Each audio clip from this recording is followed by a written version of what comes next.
खेळ सुरू होऊन आता 50 दिवस पूर्ण झाले आहेत। घरातील सदस्यांमध्ये टास्कशिवायही राडा होत आहे। बिग बॉसच्या घरातून वैभव चव्हाणने निरोप घेतला। आता घरातील नवीन समीकरणांची उत्सुकता प्रेक्षकांना असतानाच निक्की तांबोलीने थेट संग्राम चौगुलेला डिवचला आहे। निक्कीने संग्रामला ओपन चॅलेंज दिलं आहे। निक्की, अरबाज आणि संग्राम यांच्यात कायम वाद होताना दिसून येतात। आता आजच्या भागातही प्रेक्षकांना त्यांचे खटके उडताना दिसून येणार आहेत।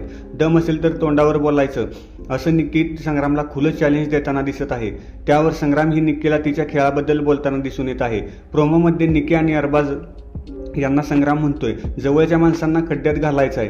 त्यावर निक्की म्हणते फुसकी बॉम्ब सारखं इनडायरेक्ट बोलायचं नाही या घरात, दम असेल तर तोंडावर बोलायचं। संग्रामला फुसकी बॉम्ब म्हटल्याने अरबाजच्या आनंदाच्या उकळ्या फुटल्या, तर संग्रामने पुढे म्हटलं कोणत्या गोष्टी कशा घ्यायच्या हे तुम्ही ठरवता। पुढे निक्की म्हणते स्वतःचं डोकं वापरा आणि नीट बोला, ना तळ्यात ना मळ्यात अशी परिस्थितीत तुम्ही अडकले आहात।